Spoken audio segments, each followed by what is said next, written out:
We have this peer pressure to look a certain way and be a certain way, and it's not necessarily the most healthy. Six packs are not inherent with health. Yeah. Feeling that peer pressure of like, why aren't you drinking? I have a goal that I'm trying to hit, and it's going to interfere with that. When people want to change is very difficult. We are like the 5 most people we surround ourselves with. I think investing in coaching young. Yes. Pay for a trainer, get some group lessons, and be open-minded and listen. Like, because young people, myself included, don't want to listen to adults, but listen to the adults. Because if you're 16 right now and you're repping out 400 pounds in a deadlift and blowing out your discs and stuff, when you're my age, you're going to be... You're done. You're done. I think in the younger generation now, there's this really big interest in health and wellness and being fit, being healthy. People want to buy into all the sexy stuff. These people who are spouting this information or calling themselves nutritionists, they're not teaching people to fuel their body for performance and to be able to perform well. They're actually going to be happy. They're going to be confident, feeling good naked, wanting to go down the beach.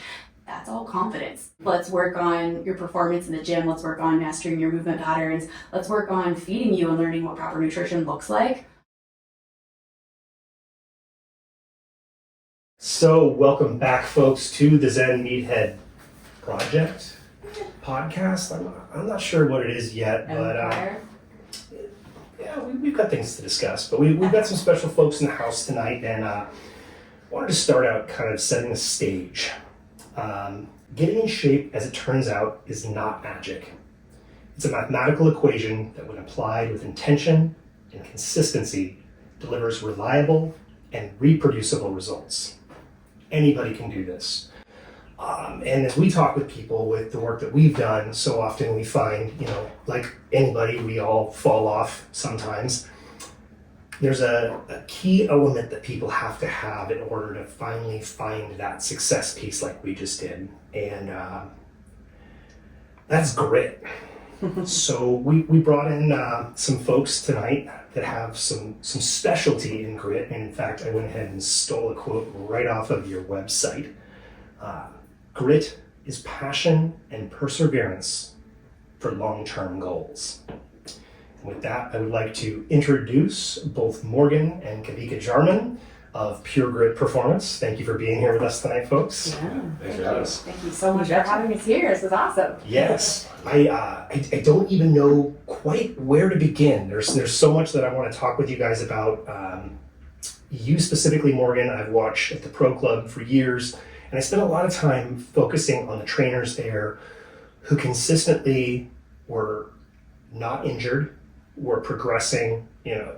I watched you get stage ready once. And I think that's a great spot maybe for us to talk. Stage ready, how so? Stage ready. So you are, and I don't know which league you compete in. Is it IFBB that you? WNBF. So I've competed in both. I have my pro card in the natural division. So, but I have gone all the way through nationals in the NBC division as well. For folks that don't know, getting your pro card in either division is... Of bodybuilding. We're talking about bodybuilding. It's, so often I hear people, they have this stuck in their head that, well, I'm not giving up alcohol. Thank you for the fine whiskey, you two.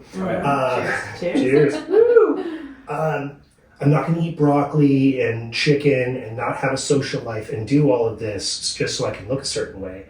And ironically, what we've discovered recently is we can sit here with our friends, we can have some drinks, we can eat some pizza, we can lead normal lifestyles and be what I think would be referred to as maybe beach ready.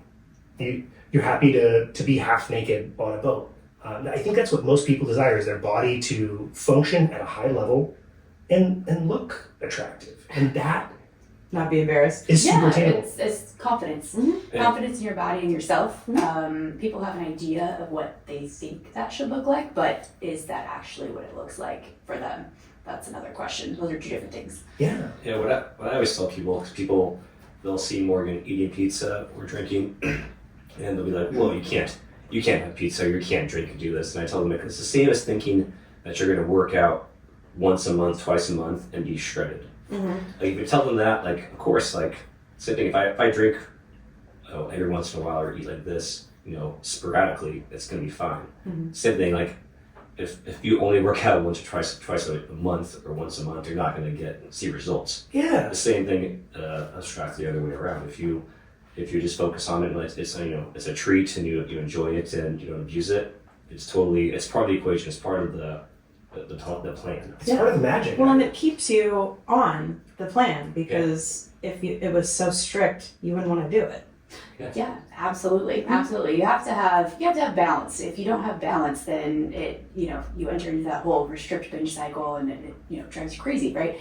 But yeah, it's kind of funny that you say that because people tend to put trainers and dietitians up on this like weird pedestal, like we're these magical, mythical creatures that are just everything just falls into your lap, and it's like, no, we're people too. We have wants, we have needs, we enjoy life, we mess up, we fail, but we have this underlying thing of consistency that we live a consistently healthy life most of the time with our habits, and that's what shows up on your body, that's what shows up in your mind and your energy, all of that. So consistency, but there's also room for fun. Consistency is, I spent 20 or 30 years of my life, starting out as a young man reading like Muscle and Health, Fitness, all these, all the magazines and, all these powders and potions and stuff.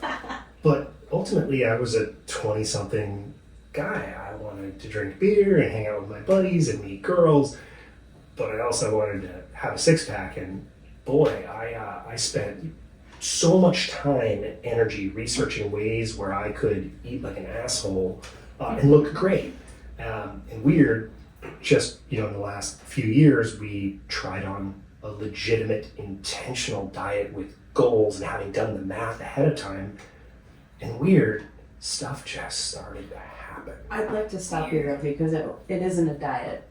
Yeah, true. We take a little bit of umbrage with the word diet. We changed our lifestyle. Yes. That's what lifestyle Diet in changes. terms of what diet actually means is like the foods you consume, Right. not like a diet. A short-term plan. Yes, not the way that our culture means it now. Mhm. It's not a diet. It's just you change how This you is live. this is the way that I eat always. Yeah.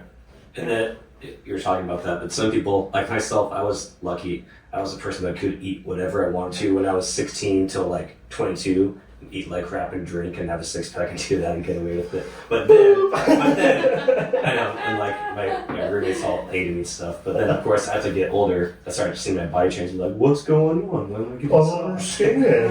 they were like, this is how it works. I can't too, live on yeah. Pop-Tarts. Yeah. Pop-Tarts and whiskey, you guys lived off that when I was younger for some reason. But it never worked out. Yeah, sooner or later. you And have so to- him and me, he started eating vegetables. Well, that's how do we do that for people? So it sounds like I don't know. We've heard. Have you also? I know Sarah and I were both hard partiers, good times. Work hard, play hard, and it hasn't been until fairly recently that we've had really good, consistent eating intentions and patterns and plans. What was your evolution? How did you come into this? Have you been like a freak athlete your whole life, or? So I grew up as an athlete. I was an athlete my whole life, but I definitely had a party streak in college. You went to WSU. I mean, come on now. Yeah, I went to college Go for 7 Dudes. years. I went to Eastern for 3. I went to WSU for 4. So we like to have our fun. And yes, I did used to be a partier, but I also have a chronic condition. I have rheumatoid arthritis, and so I got diagnosed with that in college. And actually, people wouldn't know it right now, but I used to not be able to barely walk. I almost dropped out of school because I had a hard time getting around. So having that as like a young adult where everybody's invincible is world altering. Yeah, it's a struggle and it's a journey for sure. But that's also what led me back to getting my education in fitness and getting the education that I did, with both exercise and nutrition. That came down this path where that's how I actually got into bodybuilding, because it was actually the first sport I could compete in where I could work around my body and its issues and still train hard. But that sport is very heavily relied on your diet for progress, right? Yeah. You have to have obviously the muscle underneath, but you make a lot of progress through nutrition. And so that's actually the first sport I got back into competing competitively after having RA. So I'm curious. I know very little about RA other than my mother has it. Mhm. I'm under the impression that it is inflammatory Yeah, it's an autoimmune disease, so it doesn't run in my family, don't know how I got it. But yeah, I'm in college one day, it just popped up, and it took me about a year or so to get diagnosed. But yeah, it was definitely a journey, and then from that, it probably took me about 2 years to get back to being functional, doing the things that like I liked to do as a human. I grew up as a gymnast, so I'm used to being able to do a lot of things that most humans can't do, right? And I grew up very strong, super athletic. I could do any sport I wanted to, and then going from that to not being able to like bend down and grab things off the bottom shelf of the refrigerator, not being able to walk upstairs to class, it was just a world that I didn't know, which now I'm super thankful that I have that experience because it allows me to have this kind of empathy to a lot of my clientele that I work with, because it's one thing to be an athlete and be injured, but injuries you can come back from when you're living with something that's like chronic pain or a chronic disease. It's a totally different game, right? So different mindset, different strategies and frustrations that go into it. And so yeah, it's a cool aspect that I can tie into people with. Or that makes you relatable. Yeah. And fitness actually helps out with that. Like, Absolutely. Yeah. Her working out, like that's her like prescription to feeling good. If she doesn't work out, like we're on vacation, she can't get to a gym. Her RA will Things go sideways. Yeah, which is actually really ironic because I actually had a few doctors be like, yeah, your condition, you need to find a different job. You need to go to a different career because it's too active for you. You're going to cause harm to yourself and it's going to be a problem. And I was like, I have a double master's in exercise and nutrition. I think you're wrong. My student loans. You must be mistaken. So I was like, no. So that's a big part of what actually shaped my philosophy on nutrition and fitness and everything is just being proactive in your approach. Another piece that tied into that is, working as a dietitian, coming out of all my clinicals, working in hospitals. When you're working in a hospital, you can only work with patients on what they're there for, what insurance is being coded for. You can't educate them on other things. And so I was like, I don't want to be any part of tertiary care. I want to get people before they hit this stage and they have disease where I can actually make a difference and help improve their life. Those people are absolutely needed as well. But I wanted to make my impact on the front end of that. What was your goal originally? Well, I didn't want to be a dietitian at all, actually. It just came with the program. It was a dual master's. So I was just like, oh, here we go. I guess we're going to that. My roommate actually found this program down at WSU, and we were like, well, we should go do that. So we did. So it's kind of funny reflecting back on my career because I never had this hard passion, this hard line of like, this is exactly what I want to do. Things just kind of happened, and I kind of took advantage of opportunities, and this is kind of where I ended up. So worked out well. Yeah, worked out well. Which was all purposeful and intentful looking back on things, but it's just kind of funny the path that it's taken to get there. You mentioned Caitlin when we were talking earlier. Yes. And it was funny because when we were working together, we were always like, yeah, someday we're both going to own our own fitness businesses. We're going to create an empire. Wait a minute. Caitlin is the one you went to school with, though, is it? No, that's a different girl. Okay. But Caitlin, when we worked at Pro Club together, you were talking about her and following her on social media and stuff. And I was like, funny that you mentioned her, and she's now running her own gig up in Canada. And I was like, what's her business name again? I'm trying to remember. Hello Strength. Yes, Hello Strength. Nice. Thanks for being here with us too. Yeah, it's awesome. Good to see you again. But yeah, it's funny, we look back and I'm like, yeah, we had dreams one day that we were going to go do that. And now we both are. Great job. Yeah. Hello Strength and Pure Grit Performance are going live and well. What's interesting to me, like obviously, so you've struggled through some stuff, you learned a bunch of stuff, you went and did a bunch of work at the Pro Club, you started doing competitive figure lifting, then you started dating somebody, got married, and before Pure Grit Performance came to be, you got tangled into a whole new side of fitness and performance training, and that being with, because I understand you are a firefighter. Yep. Yeah. So, obviously, first line defense, first responders, these types of folks, it's pretty key that you be in top athletic form, and be it diet, sleep, all of the key pieces that come together. I'd love to hear a little bit about how you guys are spinning that now together.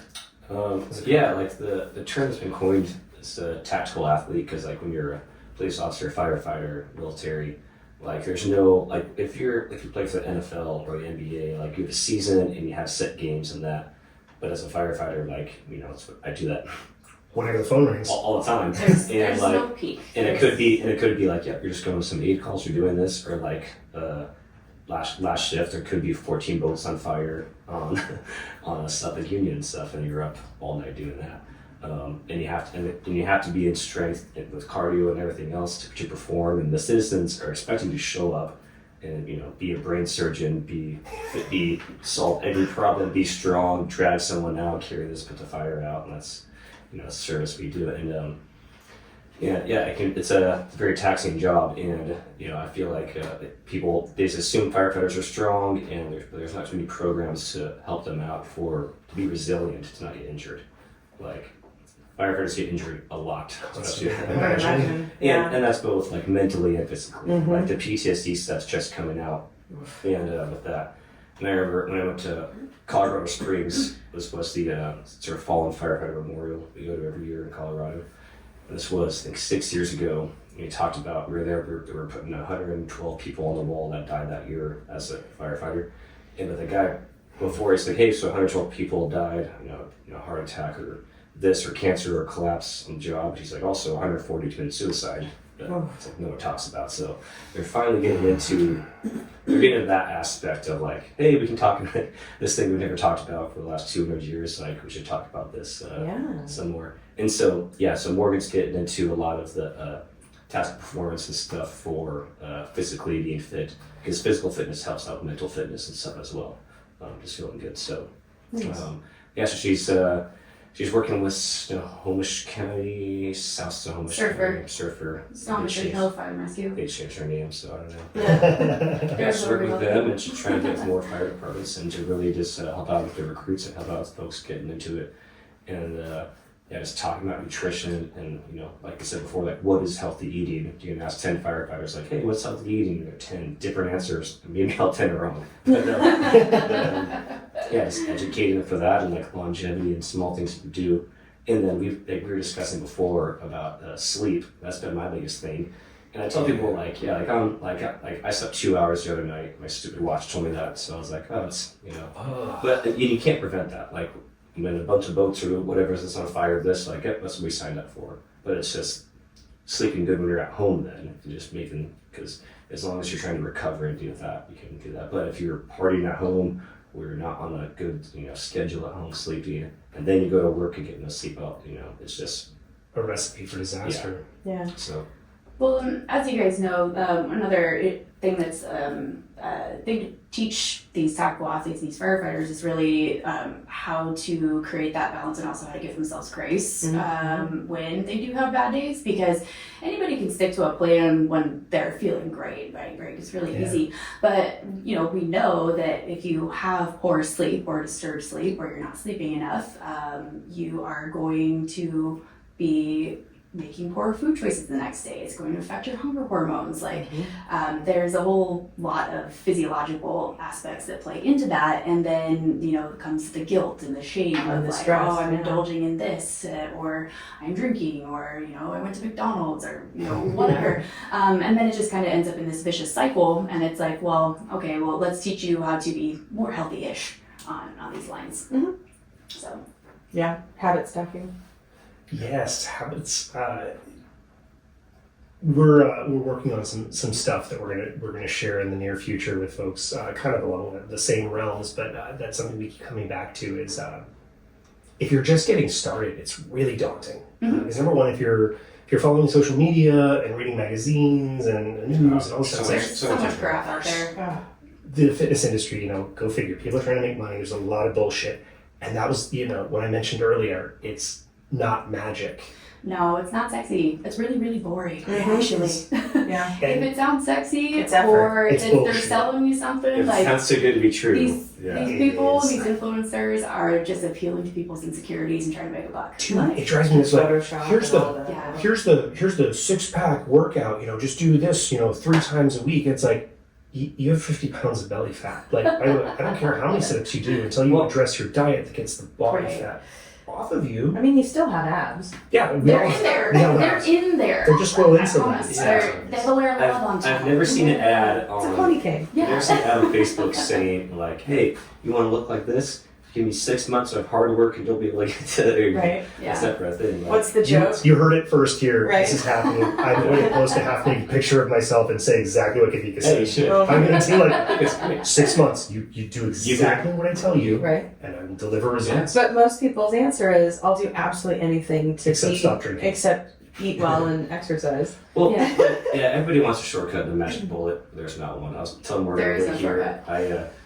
all the ads and stuff online, like I play guitar, so it sends me this thing. It's like, hey, you want to play like Jimi Hendrix? Like follow this 3-day trip, blah, blah, blah. And I was like, I told Morgan, like, he played 6 hours a day every day. Like, that's why he got good. You He never was, saw all the work. he was Yeah, obsessed with and all playing the guitar. screw-ups. Yeah, and like, that's how he got good. There's no secret. Nope. The secrets are It's just reps. Yeah, it's reps, times in service. That's all it is. Part of why I want people to come to the gym and work out with us to be like, hey, by the way, this is the type of effort that I put in. Yeah. If you Right. want the results, Yeah. you gotta sweat. You always look like you're busting your ass like you're gonna die. Like, Yeah. yeah, Uh-huh. I'm trying to shock my body. Like, Mm-hmm. Yeah. People, they're always like, "Oh, you're so lucky," and I'm like, "Luck has nothing to do with this." it's really, it's annoying sometimes when you hear that. That you're so lucky, you must have good genetics. It's like, no, like I put on fat really fast. I have RA, I have all these issues. Like, yeah, I eat incredibly intentionally. I sleep intentionally. I change my mindset. The way I talk to myself has changed. Because if I tell myself that I'm a fat loser and I can't succeed, guess what? Those false narratives and that negative talk, it makes a big difference. Big difference. Yeah. And why would you set yourself up like that? No, and also would you talk to other people like that? Never. That's one of my favorite things to work out with people. People really struggle with that negative self-talk, and for example, I have this client. He's like, "Yeah, I just call myself a fat fuck all the time." I'm like, "Okay, well, what if some dude on the street just came up and was like, hey, you fat fuck,' and he'd be like, "I would kick his ass," and I'd be like, Exactly. "Exactly. So why do you get to say that to yourself?" Or pull out a picture of your kid or your best friend and say that to them. Or think about it as your yourself younger. Like Right. you as a little kid. Would you call your little kid? Yeah, no. No. Heck no. Yeah, so that negative self-talk is, those voices are always going to be there, but we have to learn how to turn on the volume and to hear those thoughts and accept them as not true, right? Because that false narrative, it comes from somewhere, something that somebody told us, something we heard somewhere, and for some reason we chose to believe it, but it doesn't necessarily mean it's true. Yeah, and it's interesting because it's usually someone's voice, and it's very often not yours. I have people name that voice too, so sometimes I'll be like, all right, well, let's name this person in your head, This right? is Jared. Yeah, right. Whatever it And is. you're like, give Jared the bird, tell him to take a seat, right? Yeah. So, We don't do that Sorry, anymore, Jared. yeah. Bye, Jared. See you later. Go find a sandwich somewhere That's else. the new male Karen. Jared and Karen. Sorry for anybody that's cool named Karen. Is it Chad? I thought Chad was the name. I don't know. Chad. I do feel like I've heard something about Yeah. Chad being the male Karen. Yeah. Yes. Well, so I want to hear a little bit more about you, Kawika, because I've heard, I've followed you guys loosely on social media. I know you're a firefighter. I know you build stuff, do stuff, scuba dive. Like, let's hear a little bit about how you came to be where you are today. So name's Kawika, which is a different name. I was born in Hawaii. So, Sweet. Yeah, so that Kawika is Hawaiian for David, which was my dad's name. So they were like, what's up? What are you making a kid get in a bunch of fights? This kid with a white kid, a Hawaiian name. So you ended up tough. No, but Hard actually, way. It's no chemo, but actually, I got in 0 fights in Hawaii, so Oh. that was good. Yes, people, I love it there. I love, by the way, 0 in Hawaii. But then I moved to Tacoma and then Spokane. That all changed. Oh, Spokane. Spokane. Yeah, so I went to junior high and high school in Spokane. Wait a minute. Yeah, Okay. we actually both went to high school. Well, I grew up in Spokane too, but Oh. we didn't know it. We didn't know it until. Okay, what middle school? I went to Northwood. Okay. Shaw. I went to Libby, Okay. Nice. and then Ferris, yeah. Oh, okay. I went to LC. That's what you're... Yeah. Rubber chicken. Uh-huh. Yeah. Absolutely. Welcome to I had the no house. idea. Kentucky. That's Yes. right. Spokane is in. Yeah. There's so many names. So Yeah. many names. We, yeah. I apologize for But this. oh, you're good. But yeah, So we moved around a lot, and people are always asking, they're like, why were your parents in the military, or why'd you move from all these places? I'm like, my dad was more just like a gypsy than anything. It's the best way to describe my dad. He was always scheming for something else, and he's an amazing man, but he's always trying to find something to do. And yeah, so my dad there, but he was a carpenter and a baker, those two things. But so he taught me, so he taught me a lot growing up, and so I started building houses with him when I was like 15, and did that a lot. And then I became a carpenter graduate after I graduated and stuff, and did that. And then so that's how so Morgan's the shred shack where Morgan works out of the house, that was built during COVID, because being home for a year straight, I was like, man, I'm gonna go crazy here. So I just built a 200 square foot shed. Did you have like something like this all ready to start with, or did you build it from scratch? Oh, no, we poured the foundation. It used to be a rose garden. Oh, nice. Yeah, so Post and pier. I had to build a retaining wall. Yeah. Leveled it out, and then poured the foundation. And we have to come see this thing. I've seen pictures of it. Oh, yeah. I It's was, also the shred shed? The shred shack. Oh, the shred shack. It's dope. and it so looks It's badass. pretty dope. yeah, so it's gable truss roofs with a 20-foot ceiling, and Tongue and groove. It's nice. Oh. yeah, it turned out really well. So Morgan she makes sure to use all of my carpenter skills whenever she can for house projects. So, They also built me a very beautiful office. yeah, That was his latest project. so that's why the man behind Pure Grit, I basically used to do all the construction. The pure grit style. performance. He literally built it. Literally. Yeah, literally. But don't forget about the rollerblading. Ooh, that sounds. Speaking of athletic stuff, yeah. So when I was 16, I got really into rollerblading, like ramps and rails, stuff like that, and did that. And then I moved to Seattle, and then joined a skate team with this place called Skate Barn for a while. Oh yes. Got sponsored, and skated. And, Wait, you were a professional rollerblader. Yeah. Wow. He was a professional rollerblader. When saying that, like, I skated in pro contests, but I didn't wasn't living off it. Yeah, because rollerblade does not pay the bills. But yeah, It's a damn shame. I really enjoyed it. It really is. And I was talking to Morgan about it, but anything else, like the reason why I got good in others, like I was obsessed with it. Like I was skating at a high level and watching others, and then like all I wanted to do was do it more and get better and better and do it every day. And so the consistency, like I got better because I was just so into it. More rest, But it's just my body. I had to reap the havocs from that still now, from having injuries and stuff from that. And like I broke my orbital twice, my jaw and stuff, my shoulder, and like a lot of other injuries from that. So then I was doing construction and being rollerblade and stuff. My dad's friend, who was a captain in Tacoma, was like, "Hey, you should be a firefighter." And I was like, I don't know. Like I never grew up wanting to be a firefighter or anything. And then he was like, "Well, you like all this extreme stuff and good with your hands, like you probably like it." So then I started to volunteer at a place, and then once I went to the academy, I was like, "Oh, I can never do any other job. Like, this is my shit. This is what I was meant to do. Like I love this job." And how old were you when you got into it? I was 24. Wow. And then I started tested for 2 years, and then got picked up by Seattle. I've been there for 11 years now, so. Yeah, he considered it for a hot second. I got cut loose from Microsoft in 2014, and at that point I was like, am I going back to big tech? I don't know. I've been in already almost 20 years, and my family's military and law enforcement, all that good stuff. And firefighter just always like struck me. I'm sorry, it was an ego machismo thing, but same type of deal. Like, I like to build stuff, I like to work on stuff. I like help people. And love helping. Yeah, it's an awesome job. This whole idea of this podcast, it's like, hey, let's help people be awesome. So, plus, you wouldn't marry a firefighter. Like, I mean, part of me was just excited to be in a firefighter calendar at some point. So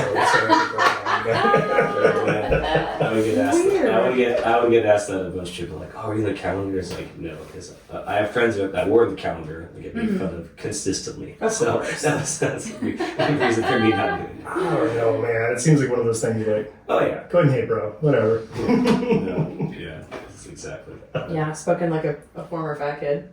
True. Yeah. And so one thing we are working on, we're trying to get it. We just have to get free time.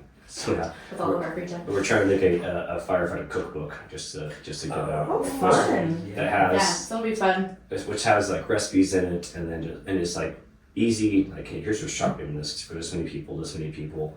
Here's some easy recipes to make. Like lots of like I like crock pot stuff a lot, especially if you're at a busy station. An 'Cause- Instant Pot. yeah, Throw the 'cause stuff in. You're there and you're gone all day. You run, then you come back and like, oh, we have Fresh food. meal. Good to cook. Ready to roll. The pressure Yeah. cookers are a really nice option for that now. Mhm. Yeah. They used to have little soupies, so I like crock pots a lot still. Mhm. But Yeah. but cooking fast. Yep. Those are great. And but sometimes for 12 to 14 people, it's hard to get it big enough. Yeah, exactly. And there's some large firefighters who need a lot, so as you can imagine. But yes, that's one thing we're trying to work on, and then just trying to slow things to just kind of help people out, longevity, stuff like that. Yeah. Mhm. Sounds like we're on the same page. So Sounds right. everything from Resilience. people who who are just getting started and have no idea, people who are dealing with chronic illness, people who are elite athletes, first responders. You kind I of run the full literally gamut. work with everybody. Yeah. Like I don't like I'm one of those people who like, yeah, I have all these different niches, but I don't have one like super specific thing. But yeah, I worked with pro athletes, worked with the elderly, worked with kids, doing a lot with tactical guys right now. Wow. Yeah. And how long is so you were at Pro Club for how long? Almost 10 years. So it's funny, by the way, like I think solidly half plus of our guests thus far either Pro Club started people. at Pro Club or I mean, it's a Pro great network of people. I mean, It the is. best people go there. I mean, all of our friends, my favorite people. And I am bummed when she quit. I love she quits and does her own thing, but when I had that free membership, I loved it. 'Cause I Oh, not so spoiled. There is no gym at Pro Club. Wait, how did you get a free membership? You Sure, get plus married. one. Oh, nice. Yeah, when you're married, Yeah. that's why I'm married. Don't tell me about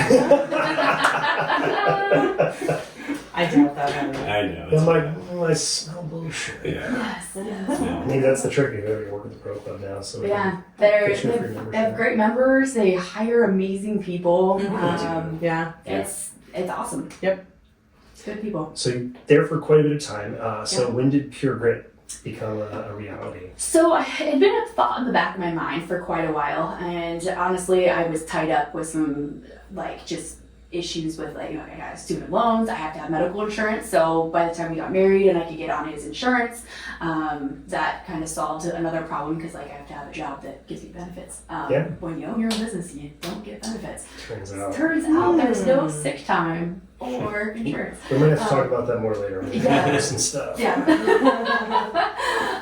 So during the pandemic, like I just was like, I think now is the time. I had grown, and the things that I wanted to do was not what was able to do at Pro Club, and so I was like, I want to do all these other things. I don't necessarily fit into a business model anywhere. Nobody knows what to do with me. I'm an HR nightmare, so I'm just gonna start my own thing and do whatever I want. That's right. We're gonna get along great. So yeah, that's what I'm doing, and it's really cool because I can literally do whatever I want. Somebody says, "Hey, I have an idea. Let's do this," and I'm like, "Cool, let's make it happen. Sure, let's go. Let's go." Hey, Morgan, we have some ideas. We'll Let's talk about it later. go. Yeah. Let's go. Mhm. But yeah, like for example, and I love doing stuff for our community. I raised over $10,000 for charity last year. I put on turkey trot. We've done that 2 years since my business has been open. So we do that during Thanksgiving. And then last year, both Kawika and I put on a pickleball tournament, which was super fun. Goes to Salesburg charity for that charity. So how But- publicly can we talk about this? We talked about that earlier, and that sounded like a really fun deal. Like, Oh yeah. Yeah, we can talk about it. We How do we help we with just that? 'Cause that we just sounds laid awesome. the dates out. So the dates will be I think it's last weekend in July. So I think Yeah. it's the 29th and 30th or Yeah, 20th and and it'll 29th. be registered this year, like on the pickleball tournaments for that. Yeah. For, So it's a tournaments, pretty so- it'll be a 2-day, two separate tournaments, but a 2-day event. Should be really fun. Yeah, and it'll be announced on Pure Grit because the signups it'll fill up pretty quick. Mhm. But on Morgan's Instagram and Facebook, she'll post when the signups happen. So you sign up online. The teams don't want to go. You just basically sign up. We're gonna have custom paddles you get this year whenever you sign up and stuff. yes. Nice. That'd be awesome. And then all the money goes to charity. And that's the Seattle's Braves charity, which is a firefighter charity which like when a firefighter passes away, like they help pay for all the medical insurance for the spouse and the kids because there's a big lapse of that not happening, and they just help with a lot of fun. So it's a great charity, and so everyone's happy to go. And we have there's one division for just firefighters, and there's one division that's open to the public. So it's which the public's a lot better than the firefighters, which is why we had to make two divisions because It's going to start Can hiring we some be part of the talent. comedy division? Yeah. Absolutely. there's a Absolutely. best team outfit you can wear out, and it's just I think we could do that. Yeah, we could. there's music and drinks and pickleball, and it's just getting people outside and having fun. Super and fun. for a good cause. It's really Yeah, too. it's awesome. It sounds awesome. We'll make sure before we send this out, we'll get all of your guys' social, all the links, all the Cool. good stuff, so everybody can find you guys. Because Sure thing. Cross-pollinate. yeah, Excellent. I have a feeling Excellent. people are going to want to hear more from you too. Yeah, it's got to do with pickleball. It's the Of course we do. fastest growing sport in the U.S. right now. So, Yep. yeah. Yeah. I don't even know if that's a real thing or not, or if it's just a made-up. I think it's true. No, It's I'm true. pretty sure. I've heard it a number of times. I actually Yeah. But it was so small, so it's easy to figure out fast. wasn't he on Ted Lasso recently? Something like that. I saw it somewhere on some silly show where I was like, wait a minute, I've heard that. Is that for real? Or? Yeah. Yeah, I mean, it's another claim to fame for Washington. Came from Bainbridge Island. Oh, that's right. Yeah.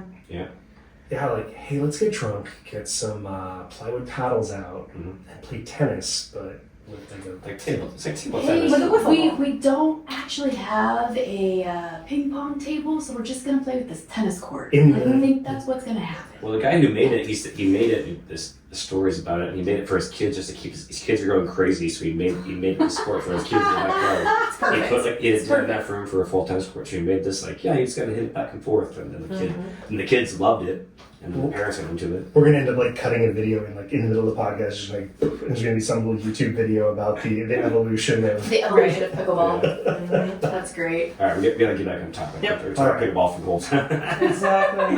So as it usually happens, I think I wrote down a bunch of stuff that I thought we should talk about. I don't even know that we should because thus far I'm having a lot of fun. And if you guys have got stuff you want to talk about, I mean, We can talk on whatever topic you want to talk about. There's a lot of things to chat. one of the things that has come up for us that I'd love to talk to both of you about is the idea of working out with a partner or being in this journey with someone who is here to support you. Yeah. Excuse me. We've talked about our journey and the fact that for me, I needed him to be with me. And the number of people that we have seen who, if your person isn't in the fight with you or in the trenches with you, it's really hard to be successful. Oh yeah. Absolutely. So I'd love to hear your thoughts on that. Yeah. Well, and that's one of the number one things I do as a coach, right? My job isn't to be your drill sergeant and tell you what to do. It's here to collaborate with you and figure out what's a plan that's going to work for you and be your guide along your journey. There's a lot of trial and failures along the way, right? And so it's about, again, figuring out what works for the person. And so I love being that guide. But my goal is not to be there forever, right? And when people want to change is very difficult. And so that's actually, you brought up a great point. Those are a couple of my intake questions that I ask people. Does your partner, if you have one, do they know that you're signing up for coaching? Are they on game plan with you? How like-minded are they with you? And then also your friends. What's your friend circle like? Are your friends like-minded? Do your friends know that you're signing up for coaching and trying this journey? Because if those answers are not in line, it doesn't mean that you're going to fail and it's going to be impossible. It just makes it a lot different, right? We are like the 5 most people we surround ourselves with. So especially when people are trying to make changes, we talked a lot about drinking. We talked a lot about eating out, happy houring, whining and dining, those types of things. If that's the culture that you hang out with, but you're trying to make these changes and you're trying to cook more at home and not drink as much, that can be really, really difficult. And people are, I bring up drinking a lot because people get really weird about drinking. Like if you choose to remain sober at a bar and I've had this experience even with my own friends and I love them dearly, but feeling that peer pressure of like, why aren't you drinking? And I'm like, well, first off, it's none of your business. First off, but secondly, because I don't want to. Yeah, That's that's it. I don't want to. I have a goal that I'm trying to hit, and it's going to interfere with that. I want to get a good night's sleep. XYZ answer, but yeah, people get really judgy about things. 100%. Yeah, one of the things that helped me, and I kind of stumbled upon it, but really helped shut up those critics was after a couple times saying, I'm not interested in drinking tonight, say, is there a reason you're not interested in supporting my goals? Yeah, And absolutely. they just kind of go, I love to throw stuff like that back in people's faces because people say those things out of their own insecurities. They don't say it out of like sabotage. malicious will for you, right? But they want people to join in their debauchery or their behavior with them because it's more comfortable, right? Well, drinking is a social thing, so it does make sense. Like if I was drinking by myself and everyone's looking at me, I'd be like, that's kind of weird. What Morgan taught me and what she did on her bodybuilding stuff was, I do this a lot, just soda water and lime. Yeah. Yes. I do it in a social setting because people see a drink in front of me, and I like Yeah, having people also drink need something to do with that. their hands. Yes. And so, like, I can drink soda water and lime, like fizzy water and lime, all night long. Yep. And my brain's rewarded by it. Like, oh, this is good. I still feel great. And I feel like I'm drinking a vodka soda. Yeah. I Add eat a splash social of and crayon. yeah, yes, and but- no one's asking me and stuff. The thing that I would talk about with the partner and working out is like before Morgan, I've dated some people before, and I would go to the gym like 4 times a week. And I'd have some partners that were like, oh, you're going to the gym again? Like, I want you to stay home with me. Or, oh, you're always going to the gym. Or, oh, you already look good. Or this or that. And, like, not being supportive of seeing that. And then started dating Morgan, and she was the opposite. When at first I was shocked. But I love, like, she's like, what are you doing today? I'm like, I'm just sitting at home. She's like, I thought you were going to the gym. Go to the gym. You need to work out. You skipped the gym last time because you were tired and this. I'm like, oh, okay. Like, and... someone she programs for me. She's very supportive and like would help me out to reach goals. And like that's to me, it's so huge to have that person because, like you said, if you are trying like, hey, I'm trying to lose weight and eat better than this, and your partner's ordering Thai food and takeout every night, and drinking a 6-pack of right beer. next to you, and you're like, man, it's just making it harder. But if you get someone, so if you have a partner, especially the person you're both like, hey, can we both let's try to just and. I think the thing to start with is not to go crazy. It's to be like, hey, we're only eat out once a week, or twice a week. Like, if you're doing it seven days a week, like, hey, we're gonna do it 4 days a week. We're gonna cook at home. That's a big change. It's small we're gonna changes. cook at home. And then after a while, I'm like, man, I'm feeling better. Like, hey, let's go to only 3 days a week, and then doing this, and then be supportive of each other and doing that. But yeah, if your partner's not being supportive, it's still possible. But it's going to be a lot harder. Yeah. Especially you get the guilt of like, oh, you're training with Morgan again? Like, you're training with her all the time. Like, I want you to be with me. And it's like, well, I'm trying to make myself better. So I feel like having a partner to have a journey with and is very key. And someone that's supportive of your goals. And they truly get it. They're not just saying they get it. They actually get it and want to. Absolutely. Yeah. And a lot of that too is like, being able to have that conversation with people too, like with your partner or your friends or whatever, is having that open line of communication. And, for example, say you're with somebody who, doesn't like the athletic life. That's not it's not their cup of tea, right? That's fine. But if that's what you want to be doing, then, how do we meet halfway, right? If you get off of work and you're supposed to go work out, but they want to have Thai food and Netflix and chill, it's really easy to get sucked into that. Well, how can we make homemade Thai food instead? Can we adapt it, and then can we go for a walk? Like, how do we meet them in the middle, right? Yeah. So it's teaching people skills like that, and also being able to communicate and things like that. But yeah, having a support system is vital. It's really hard to do things alone. We are not alone people. We're not. We are social humans. Humans don't do it well. No. So. Yeah. And then I'm not sure if you're asking too about just having someone like a gym partner to work out with. I think that's great too. Just someone that like, hey, we're go to the gym. I'll see you there at 4. Yeah. Then he's like, I really don't want to work out today, but I'm gonna go. But I don't want to let that person culture and community. I mean, CrossFit got it right, man. So Why do you think people love CrossFit? Oh, yeah. Because the community, they built a really awesome system for people to go and be supportive. And that's why everybody always hops on that bandwagon and does all the things that CrossFit's into, because hey, that's a cool place to be. I thought it was all the vomiting and injuries that really was appealing. That's what I was But yeah, I mean, There's nothing against CrossFit. It's all the assault bikes. The assault bikes. Yeah. CrossFit. But they did. That is the one thing that they've done really awesome is The Absolutely. community Built a- thing, they built a just culture and a community. nailed it. They did, and you would go. that's why people want I to did go. I did CrossFit for a while, and I loved it. I moved to Seattle, and it became part of the community, and I would travel to Hawaii places and drop in for gyms, and every time we drop in, like, hey, I'm from Seattle, like, oh man, like everyone's like that was Yeah, that to was meet that was, you, that was the allure and stuff with it. But and not to go too much into CrossFit, the one thing that like I'm a very competitive person, and so I were like trying to go for the games and doing that. And they're like, okay, we're gonna deadlift. It's 225 for 40 reps as fast as you can, and then muscle ups. And so now I hear that now, I'm like, I'm an idiot. But of course, back then I was like, Let's do it. eighth Let's grade do kid, and I just like as fast as I could. Of No course, form. your form starts off good, but you just get fatigued. I don't care who you are.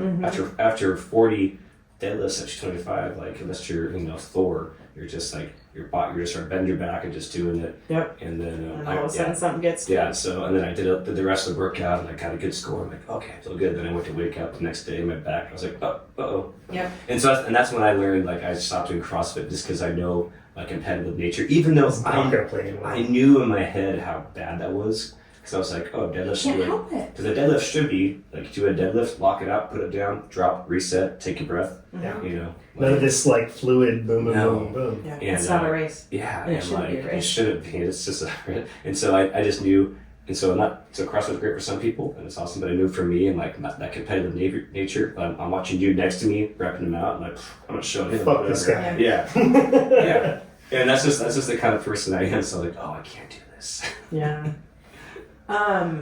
So one of the things that shifted, because I used to be the same mentality around the community and like my workout partner, and I would be accountable to my accountability Yep. buddy, but I could never be accountable to myself.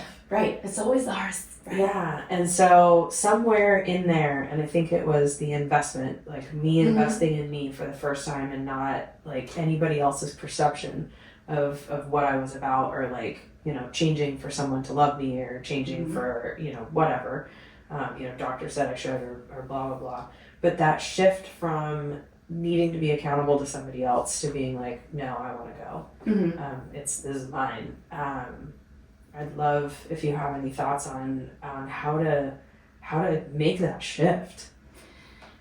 It's just part of the growing process. Yeah. Right? I mean, there's this whole journey, and everybody gets to where they are based on their own filter, their own experience, all the things they've been through in life, and based on what or why they get into fitness, whether it's a health reason, whether it's, I don't know, big life shift, whether, whatever the reason. That's kind of something that you can help coach along the way, but it's not really something that can be taught. Like you have to be able to find that why for yourself, and as a coach, that's part of my job, is to help dig that out of you. But it can take a long time. And for some people it takes years to figure that out, but it's part of that process. Cool.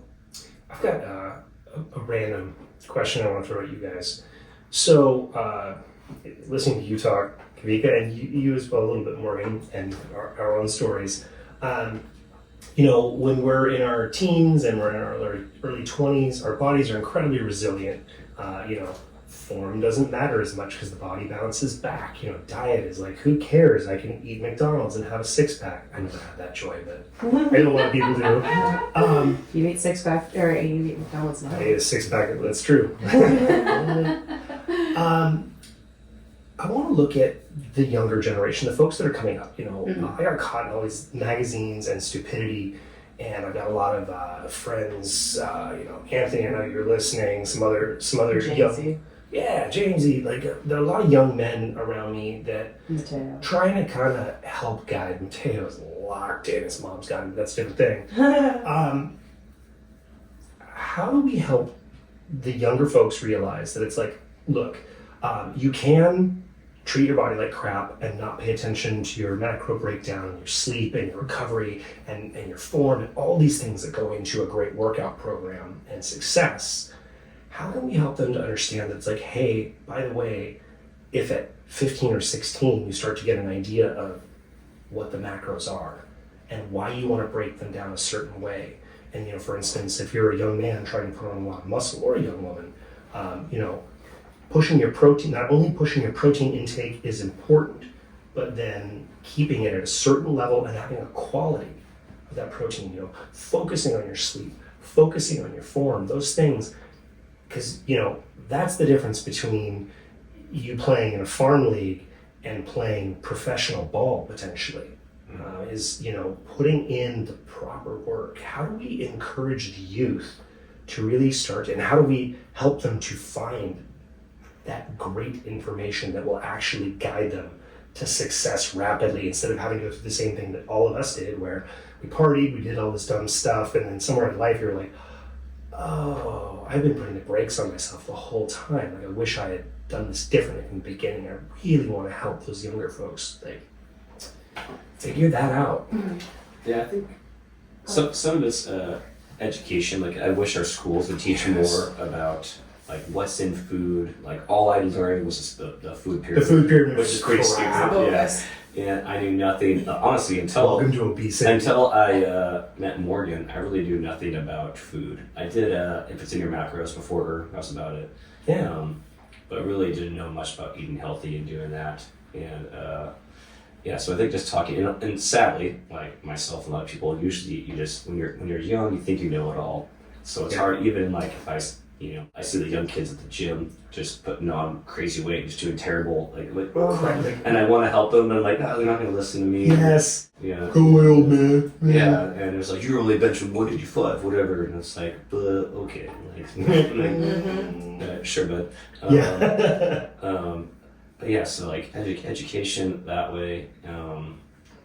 I'm not sure. A big piece of it's education, and it's finding the right education sources. There is, I think, in the younger generation now, there's this really big interest in health and wellness and being fit, being healthy, and doing the thing.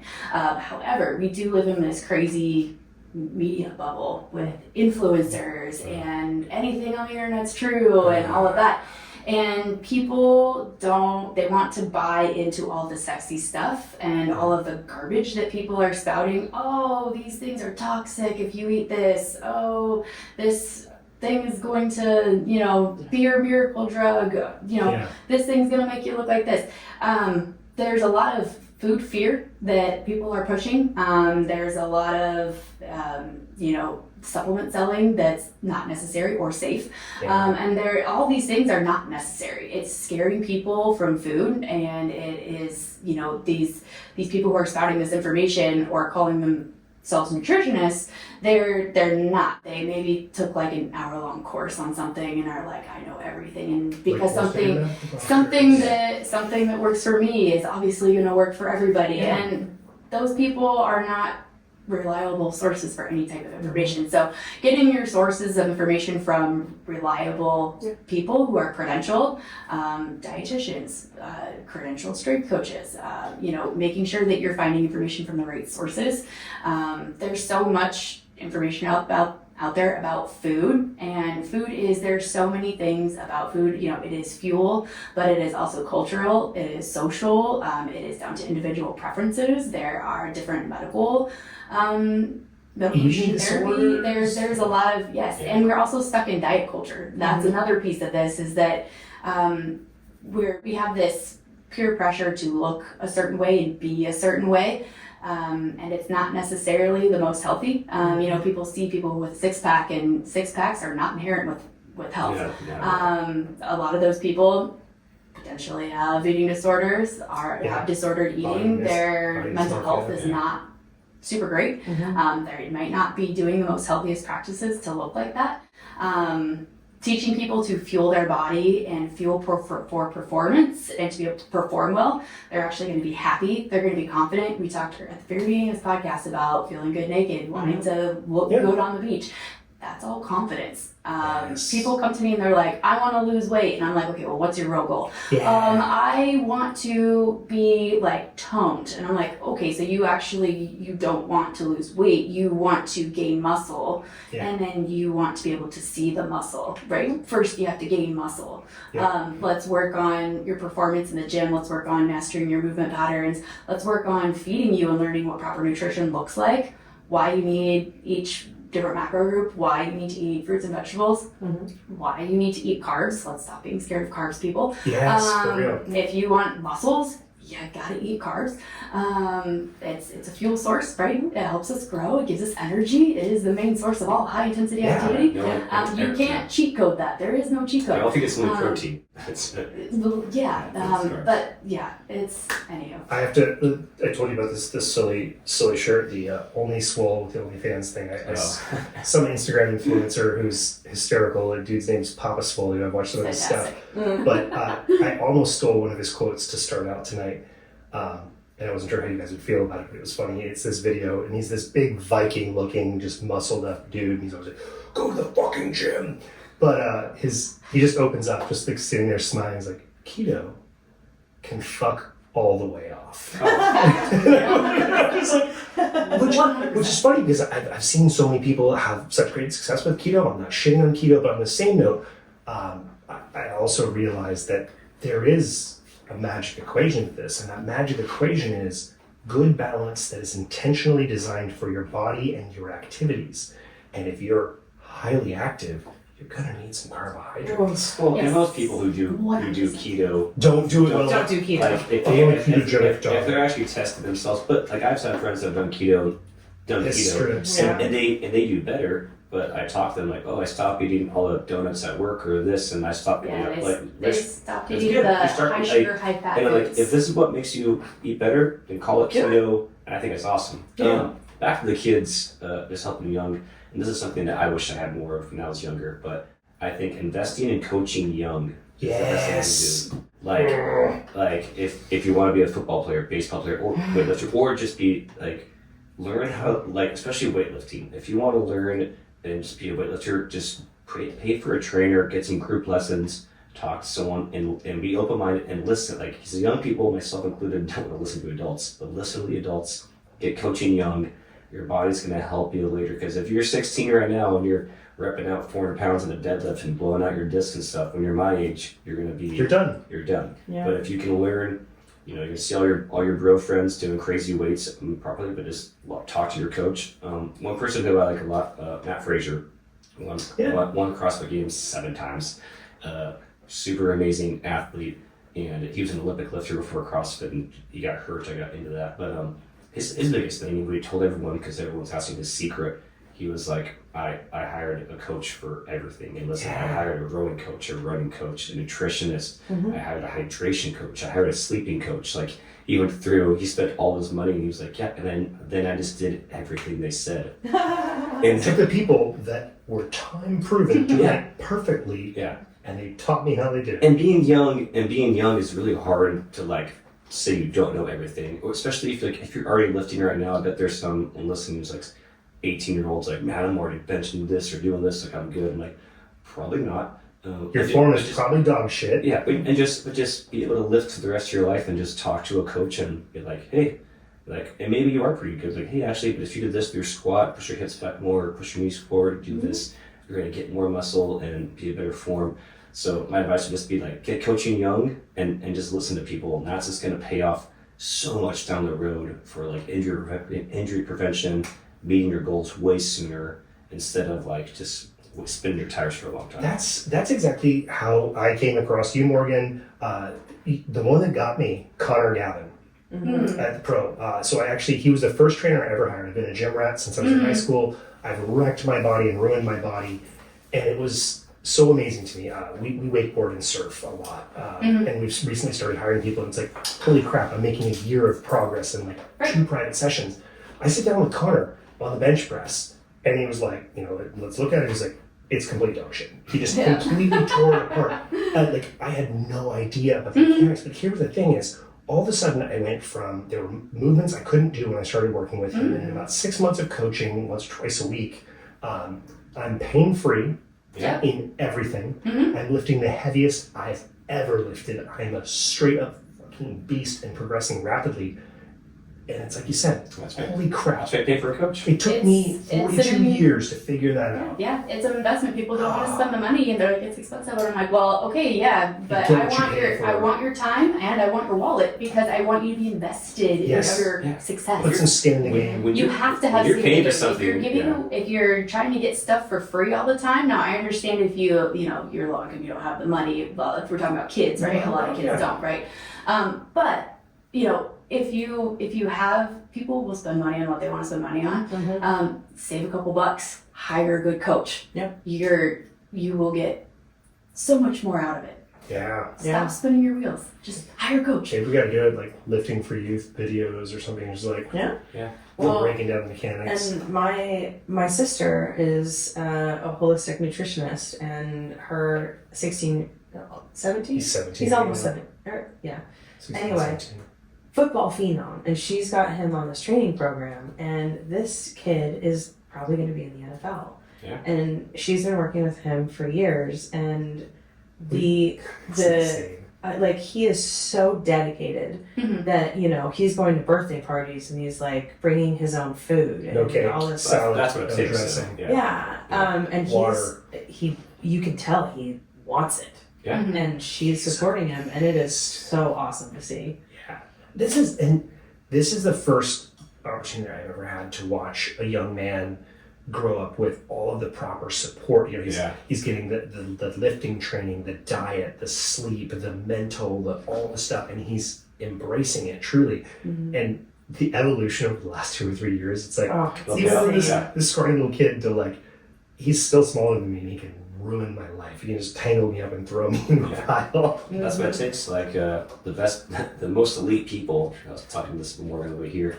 Are people who are like obsessed with this stuff. And that's what it takes. Like that person's obsessed with football, and but they're gonna work harder than anybody else to do this. But if you're not, if you're kind of like, I'm into it, like you'll be decent at football. Yeah. You're gonna be decent at this, But like, just like anything else, like podcasts. If you're like, this podcast thing, it's okay, I guess. But if you're like obsessed and you're like, I want this to be big, I want this, like it's going to be. And that's Like the key stuff. you buy a new car in 6 months, deciding you're gonna do a podcast.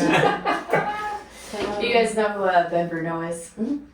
I'm not familiar. He's a trader. He trades like just Chelsea Handler. There's a lot of pro athletes and stuff. He's a funny guy, but he's got a shirt that says, "It's okay, you don't have to train today. The world needs mediocre people too." It's great. Dean would give me that Sarah's shirt. trader, Dean. He's just always like, yeah, what do you want to start with Dean today? Rogers. Yeah, love Dean. 25 pounds. She's like, he's like, I can drop down to 20 if you want. If you're not feeling it today. I'm Like not gonna do that. 27.5. Give me 30, Dean. Fuck you. Gotta know how to motivate your Oh, yeah. Exactly. He's got my number. Absolutely. Yeah. I would like to take just a little step back because, we talk about listening to professionals, and I think that's really important, but it's also important to be discerning about, even if somebody has the credentials. When you're talking about your rheumatoid arthritis diagnosis and the doctor saying, you shouldn't do that.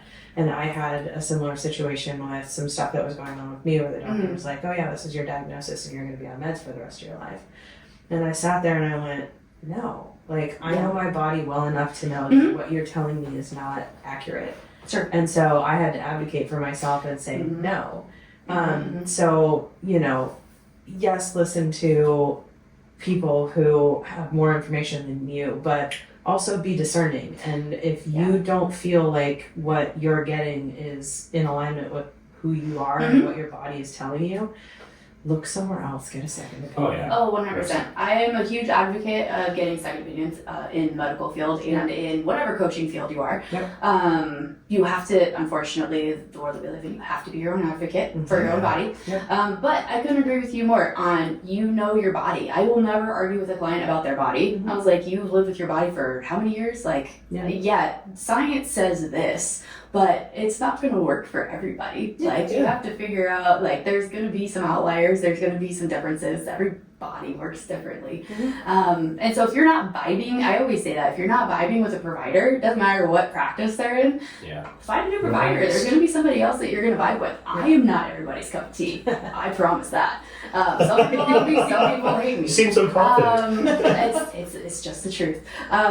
So I work really well with some people. And that's part of my process too. Like if we meet and I'm like, yo, I'm not your person, like we're both gonna hate each other. By the end of this, it's gonna be a waste of both of our times. Yep. You're gonna be super unhappy. You're gonna screw up just to spite me. I'm going to want to kill you. This isn't a good match. Like here's somebody that will work with you better. And I've always been a big proponent, especially like working at Pro Club. Hey, I'm gonna be gone. Go work with this person, or hey, I think you're gonna I think you should go work with this person. Go take these classes. Go see what other coaches have to offer. Go see what other providers have to say. Don't only get your information from one single source. Like be open-minded, and even with science, I mean everything. It's always and ever changing. So It's called a practice for a reason. Yeah. Science from 20 years ago, way different. Than Yeah, what we learned in makes you school, fat. by the time you graduate, it's not true anymore. So, but that's the number one thing is you have to vibe with whoever you're working with. If you don't, it's gonna be it's a relationship, and it's gonna suffer if you don't. So and like you said, knowing your body, what hurts, and if like, hey, this exercise is really hurting me, or every time we work out, I feel terrible in I have this issue. Being honest with the coach, not being scared to tell them like, hey, Morgan, like after I did that leg workout, like I couldn't walk the next day, or this happened. Like, oh, okay, we need to scale that back or change this, and because it's crazy. Like everyone's bodies are just so different to what they will respond to and what they can do. I went to we poured the foundation for the shed. Morgan's I'm like a medical anomaly because Morgan saw me. I drank Coors Light all day while pouring concrete for 12 hours and didn't eat and was still functioning. And Morgan's like, how are you doing this? And I was like, I'm gonna go eat a sandwich. I'm gonna go Doing pass out good. now. Yeah, she was like, you've been just drinking Coors Light all day. I'm like, that's what I do to do projects. Like, I'll eat eventually. We call it the Kawika diet. He gets so hyper focused on a task that he can just go like years without eating. And I'm like, I'm always wondering what my next meal is going to be, so I just generally don't understand it. But some form of ADD that I just get super focused on stuff. Disclaimer style, I will mention that I, for a long time, believed that power tools don't actually turn on without a proper level of Coors Light ingestion. I don't think they do. I'm with that. I got a beer fridge full of Coors Light just for that. As it works out, fishing poles don't work either. Yes. Oh, that's a fact. I'm gonna catch something. It's probably gonna be a light buzz. My dad had a rule. We're fishing in Hawaii, and it's like 5 a.m. We're going out, and it's not even sunny. There's no sunlight yet. And my dad's like, "Well, we gotta drink a beer before we put a pole." Like his thing, he's superstitious with fishing. He's like, "Gotta drink a beer before we put a pole in the water." I'm like, "Dad, it's 5 a.m." He was like, "Rules are rules." Right? Dude, I didn't make the rules. No bananas and drink beer before breakfast beer. and you can't talk about the fish. Nope. Yeah. The number of friends I have, one of them in specific, I won't call his name out, but first time we were out fishing, we settled. We did spreadsheets. A number of my geek friends and I did spreadsheets to figure out the most effective boat beer because you wanted the highest level of hydration, you wanted the lowest carbs, cost effective, all these things were factored in. More bang for the buck. Turns out Keystone Light in a 16-ounce can. Dirty. Keystone Lights work. I was gonna say, I thought Guinness That's would work dirty. out of there. Ooh, that worked too. Well, you find out Guinness how they have less calories than Coors Light and stuff. Super like that. light. Makes Yeah. it, But you gotta drink it. It's the soup that eats like a meal though. Yeah. Yeah. It's Oh, heavy. yeah. It's heavy for being Yeah. such a light Yeah. beer. But you go out there and he'd stick a marshmallow on the hook, and I'm like, this person went, fucking Todd. Like, Todd, what are you doing? He's like, I'm not. He's talking about Todd, right? Yeah, Toddrick. I don't want to get distracted with fish on the line. I'm here to catch a buzz. That's Fish is messing me up here. That's great. The Yeah. pole's just an accessory. It's not- Exactly. Yeah. Well, and that just goes back to all the reasons like moderation, I guess, for drinking with this and stuff. I just heard Kreischer, right? Bert Kreischer. Yeah, he just had a great stand-up thing. And it was almost like pro alcohol. What he was talking about was he was on like Huberman, talking to Huberman about how much you should drink. And Huberman, Kreitzer was on Huberman. or they were talking on the phone. And they're like, yeah, he's like, you can have 1 to 2 drinks a week without it affecting you, blah blah blah. Like there's first off no safe amount of alcohol. It's all poison. We know that. But he's like, yeah, 1 to 2 drinks a week, and he was like, okay, that's not gonna work out. But he said he's trying to cut down his drinking, and he has like, I'm cutting my drinking because I want to drink for the rest of my life. And then he's like, this is why he listed off all these reasons of like, there's nothing better than like playing golf in a Coors Light, or sitting down in a plane and being like, yeah, Jack in the Rocks, or having a cocktail with a friend you've been seeing for a long time, or just like getting a drink in the middle of the day for no reason. It's this long, and it's like poetic, and it's like.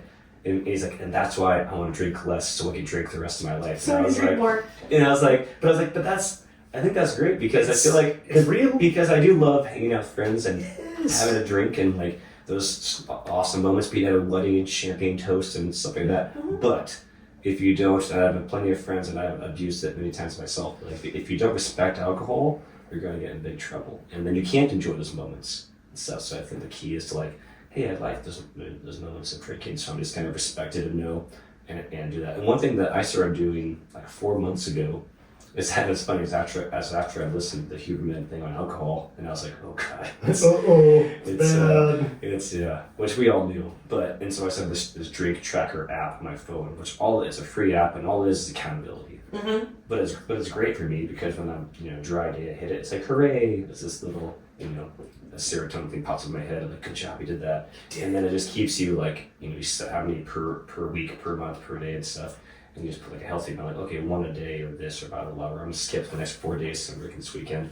But it's a good way to be accountable because that's one of Morgan's biggest things is accountability. Yep. When she does dieting. Nutrition stuff with folks, she just tells them like we have to track your food because if you're just like getting that I don't free, make Well, everybody track their food. not everybody, but I know a big thing, at least for me, if I'm not tracking being accountable, Yes. like no accountability, I'm just gonna Yeah. like I'll this is a good portion, I'll eat this. Free for all. I think I talked to you guys a little bit about it. Like, Sarah went through 2020 with Pro Club, and she was tracking food diligently. And I've tried over the years and this and that, but I just had no luck.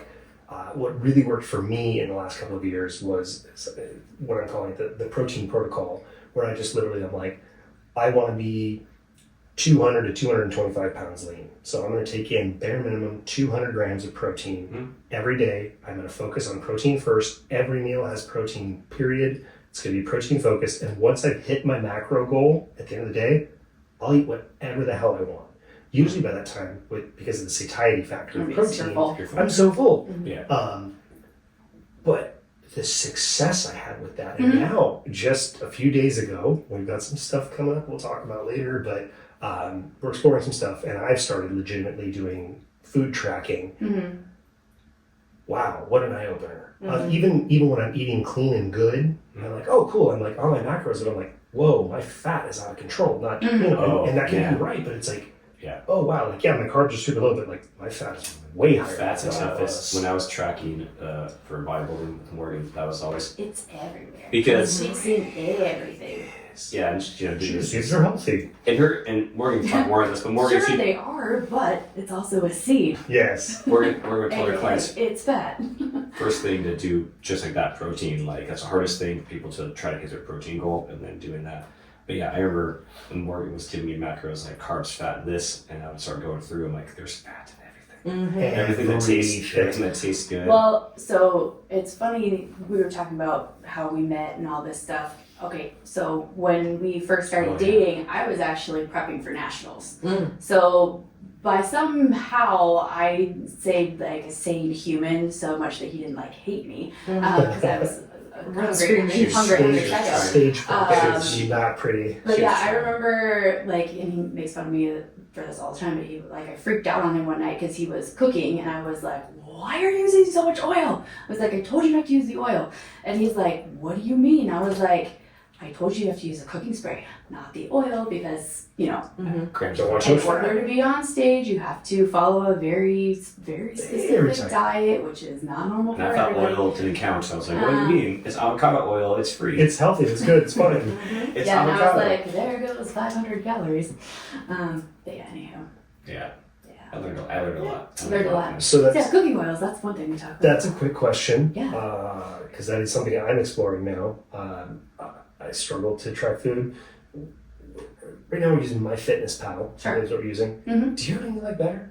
I really like it's either chronometer or chronometer. It's great. Dietitians really like it because it gives you an extremely detailed account of everything. It's a lot more accurate than MyFitnessPal is. You know, when it comes down to it, nothing's going to be accurate. Yeah. It's going to, whatever you're doing and you're doing consistently, keep doing that because even with that, you're still going to be safe results if you're Whatever. consistent. Yeah, whatever works, Right. whatever you're going to do. And that's what I always try to share So, with people is Whatever you're doing, do it the same. whatever you're every likely time. to stick to. It's a big learning curve usually to figure it out at the UC app. But it's funny, Once you do, it's so set in It's- nature. We all eat the same foods all the time. And you can gamify it, which is really Yeah, fun. meal tracking is not for everybody, but it does have its place as a good tool. Yeah. And it's great for. I have a lot of people who start out with it because it's like, well, I can't walk around with you and tell you what's in everything. So if you like, I give people specific instructions. Hey, when you do this, you need to look and see how much protein's in it, how much fat's in it, how many carbs are in it, how much fiber's in it, how much sodium's in it. Yeah. Where is your fat coming from? Is it a saturated fat versus a non-saturated fat? Mhm. So it creates this awareness and like is a self-education tool. And the goal is, hey, you should be able to look at a plate and be able to understand not just the calories, but like what is in your food, what are you putting in your body? Are you And getting why? enough protein? Are you hitting your fat goal for the day? Are you getting in enough carbs to support your activity and your recovery? And that way you don't have to meal track for your entire life, but it's just I like to use it as a tool for education. I love to bring it in every once because like I started with the protein protocol. I've done Sure. it 4 or 5 times now where like, for a month or something I would track. And every time when I first start, I'm like, I think I'm like on it, Johnny on the spot. Mhm. It's like, oh, I'm hitting like 100 or 120 grams a day. I'm like, damn, I thought I was killing it. Oh, turns out my carbs Yeah. are super high. I'm like, oh, weird, I'm getting a little fluffy. Who knew? I like to just reintroduce it every once in a while. Yeah. Just Yeah, get it's that a good awareness. check. Temperature check. It's It's a a good great- check. It's a great tool. Also, peanut butter, the portion size just continuously gets I love bigger and that. bigger and bigger over time. I want to build a big backside dump truck. Yeah, just peanut butter and squats. I only eat a tablespoon of peanut butter, and then Yeah. you measure it out, and you're like, oh, it's a quarter cup. What? Yeah. You ate half a canister of hair. Jesus. If you don't know about nuts and more, So, it's good. Mm. Yeah, and then also with that, learning again, it's all the education piece. What is actually in your food? What is an actual portion size? Do you actually understand what an actual portion size is? Yeah. But it's all those components that I like to use that for as a teacher. I think we should do this. I think at some point we should get folks to like let us know like what do they want to learn about from the Yeah. macro breakdown. Like, maybe we have you guys come back and I'm just like, hey, we're gonna pick the top 20 questions Yeah, that'd be and fun. we're just gonna answer them. Like, Yeah, Yeah. let's do it. hey, I'm 17. I'm trying to figure out how to put on muscle. Whatever it is, Kind of like a round table. Yeah. That'd be fun. Yeah. We can even try it out. We could do it. We're set up to do live. We could do that at some point. Wow. Potentially. Fuck it, we're going live. That's the We're difference in going the live. expensive gear. We can go live. Nice. Nice. Yeah. Yeah, that'd be super fun. But yeah, I would say, and then the tracking, I'm not sure, like when I was tracking with Morgan, doing the bodybuilding stuff for a bit, we did it for like 4 months, and then once like COVID happened, we stopped doing it because our shows got canceled. I remember almost being weird, like not tracking it, which was a whole mental thing. Yep. And Morgan warned me about it. She's like, you're gonna get to a weird place of like with food, of like serving up stuff, and you're like, it's funny, you get really good at guessing too. Like Morgan would be like, oh, I need 6 ounces of chicken. 36 And grams. she would just cut it and just eyeball 6 ounces of chicken, which is amazing. I remember the guys at work and they saw me because I brought a food scale into work. And at first, guys were teasing me like, "What are you doing?" Like, I have You to. didn't know the firefighter catalog, bro? And I was like, I have to weigh this stuff out. And then we're making steak, and I'd cut my like 8 ounces of steak, and they're like, "Wait, that's 8 ounces?" And I'm like, "Yes, that's 16. This is 8." What you're eating? That's such a question. The portion size is insane. The firehouse, like, oh man. When you weigh it, though, that's an interesting question I never thought about. Meat. If I'm going to cut 8 ounces of steak, do I weigh it raw or do I cook it? You're supposed to weigh meat raw. However, Yeah. it's extremely inconvenient. So Yeah. again, Yeah. it's never going to be accurate A because little extra. There's more fat to cut some meat, so whatever I you always do do, cooked. do it consistently. Yeah. Yep. Yeah. It still Pick your way and go with it it. still works out. Right. Yeah. Yeah. I mean, just by virtue of paying attention, you're going to be a lot better. You'll still be sad when you cut your meat. Trust me. Yeah. That's all I get. Nobody missed beach day because they weighed it raw versus Yeah. cooked. What's that silly little meme that we saw? I'm gonna eat this 16-ounce porterhouse and this 12-ounce this and that and wash it down with whiskey and a cigar because I'm an American. I'm gonna have to look this up and post it because it's Oh my goodness. amazing. You're crushing it, huh? I know, I'm doing really well. It is crazy the American culture of just food in general versus like going to Europe and seeing their food and just their lifestyles and how different. And also seeing like everyone's walking around pretty fit and pretty. You're like, wait a second, like what are you guys doing? Seems like sitting and smoking and eating processed food all the time might be negatively impacting. But they're like taking naps like at 1 o'clock and they're drinking, eating, and dinner at 11. And you're like, what the heck?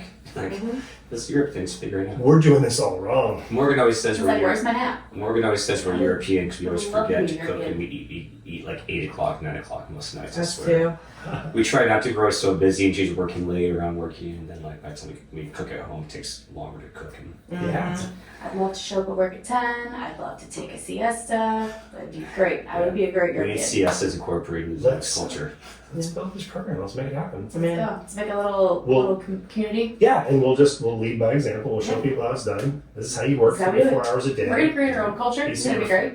Yeah. Aperitivo. I'm gonna be an It's good. Who's killing it? right? I'm European. European. I was trying. That's funny. But so yeah, you were talking about like meal tracking accountability. Like for the majority of Americans, if you just focus on balancing your plate a little bit more, you're Yeah. gonna find a lot more success, right? Yeah. You don't have to be super strict. You don't have to do anything super crazy. But if you just pay a little bit more attention and have a little bit more intent with what you're putting in your body, you're gonna find a lot of success. There's a big difference between, I worked at Microsoft for 20 years and I worked at a desk a bajillion hours a day and I just ate whatever I wanted, whenever I want.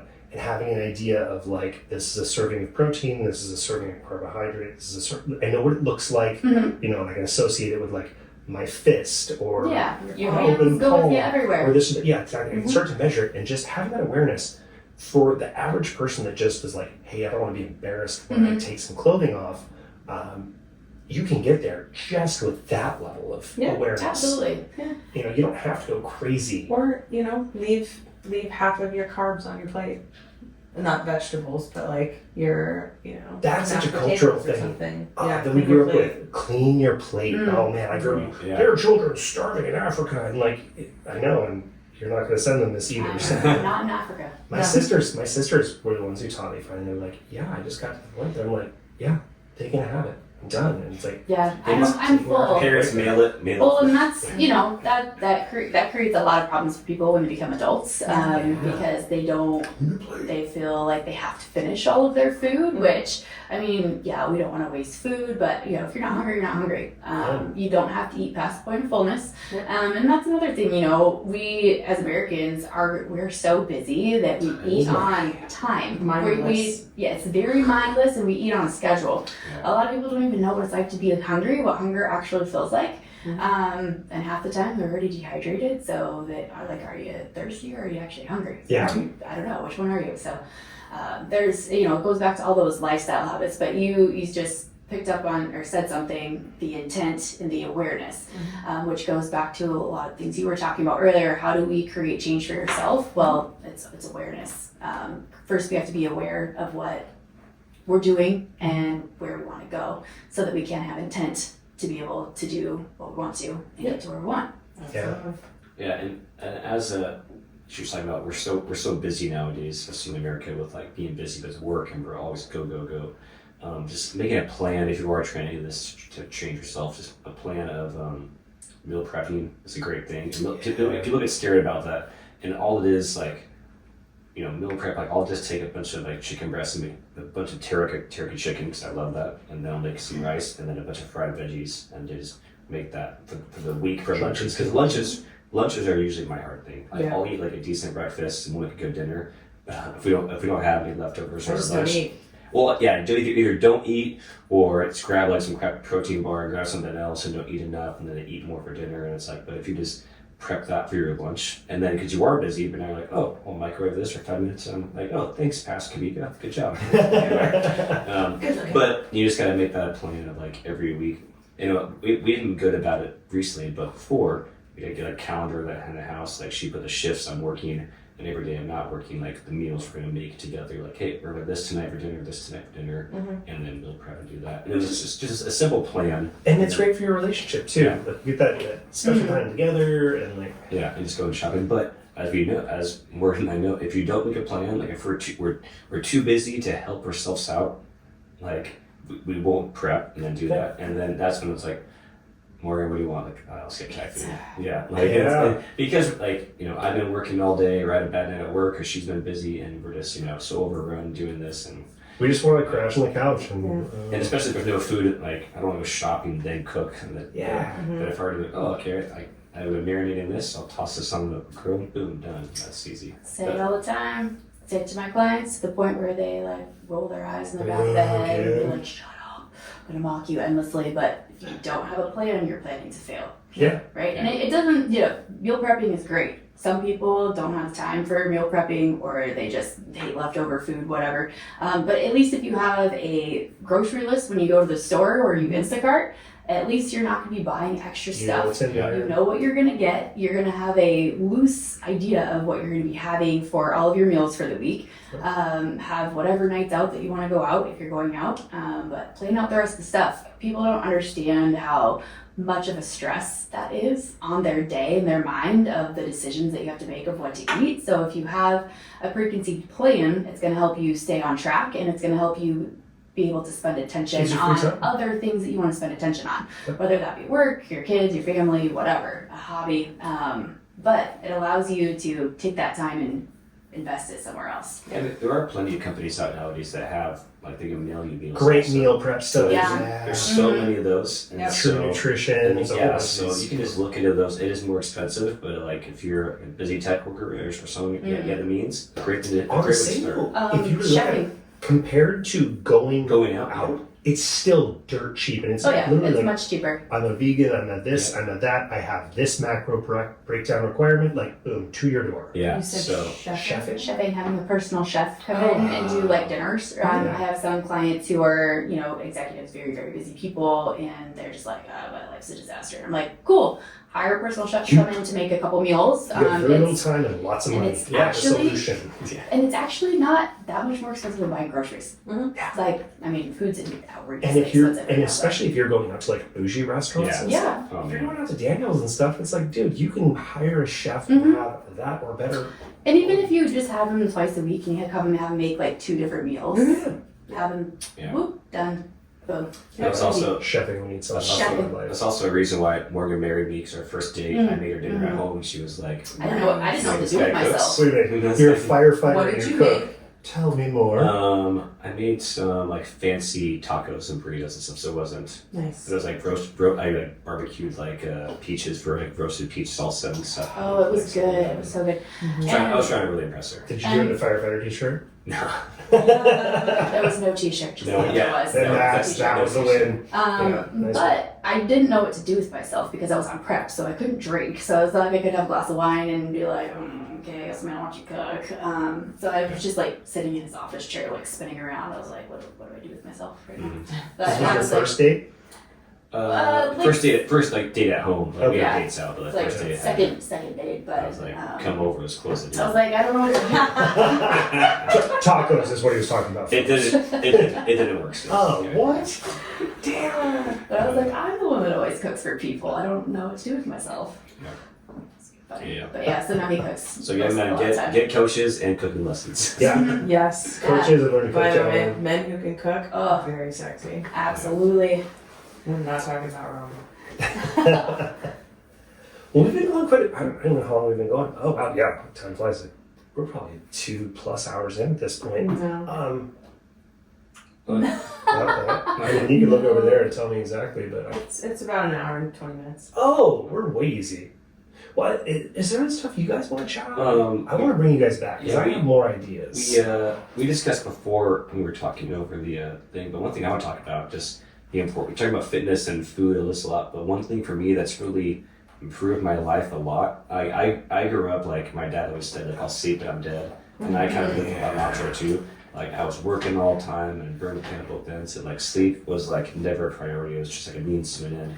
And then I started just learning more about sleep, and Morgan read some stuff on sleep, which went to a sleep class, and just doing my research about it, being like, holy shit, like I gain more muscle when I sleep, I burn more fat when I sleep, my anxiety is better, I heal my injuries, like I fight infection. It's like boom, boom, boom, boom, boom, and there's no cheating it. There's no cheat like, hey, take this pill or do this, like so I think just and we were talking like you have the Oura, I have the Whoop, and like it's really been eye opening for like what good sleep is, like proper hydration and sleep, and not drinking right before I go to bed and stuff like that. Whoops. But whoops, yeah, it's okay.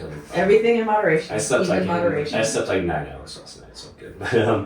But yeah, so I think just like sleep is going to be, if you're ignoring that, it's such a foundation for everything else we're talking about, for mental health and physical fitness and nutrition and that. But sleep and hydration, there's only two things that I talk about. That's what I really want to focus on with people is, look, if you're starting from ground zero, pick something. Pick your diet, pick your work, like anything. Make some changes, move forward.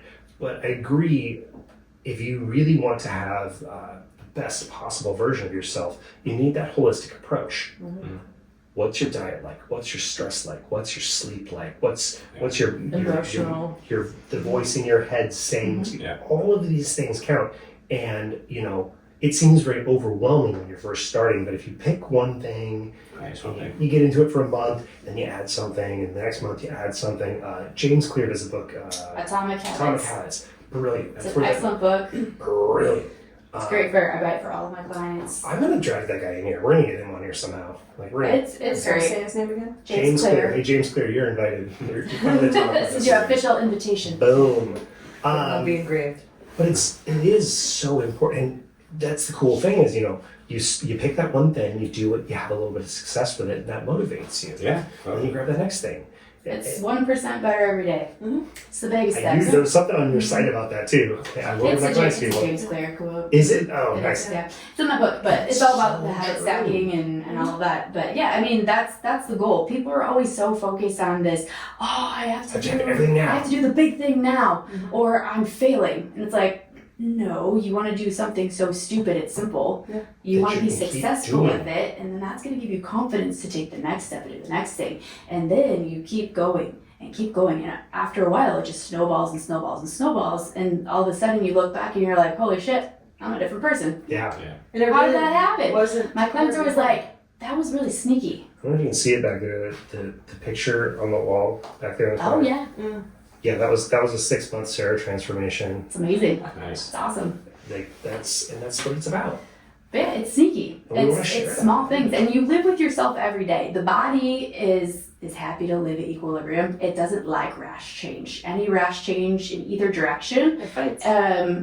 You're gonna rebound. Yeah. And so if you can do things slowly, which is really irritating because you have to be patient, which people want things now. We live in a society of instant gratification. I want things now.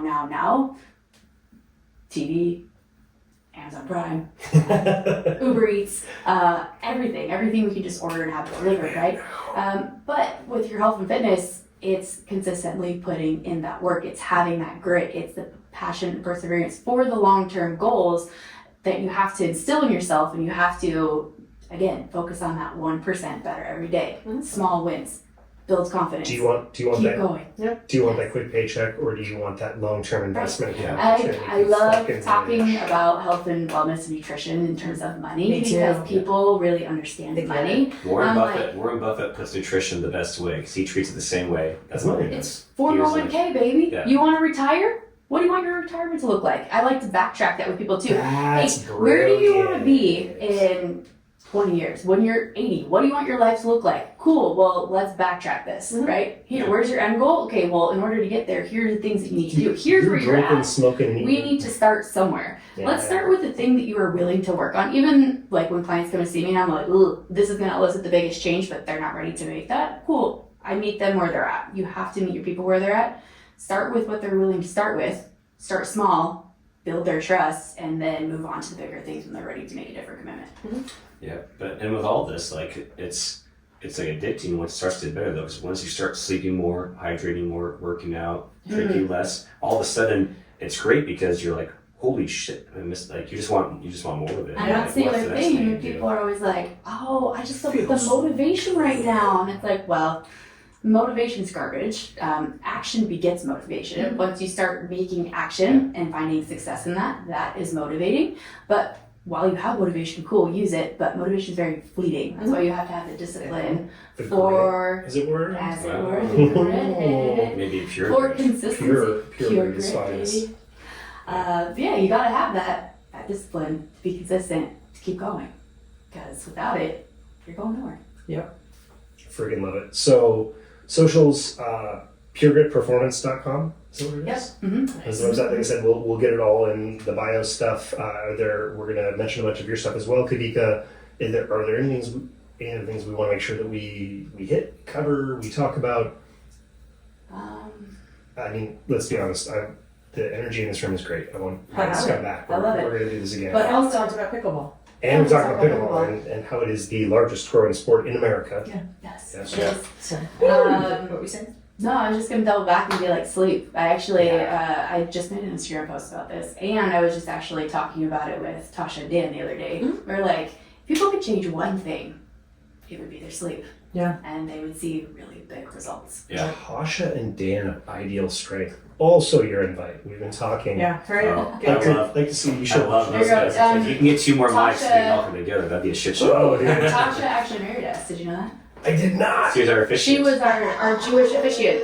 We're not Jewish, but she is. Yeah. So I love it. it's Oh great. my god, this is She was our amazing. rabbi.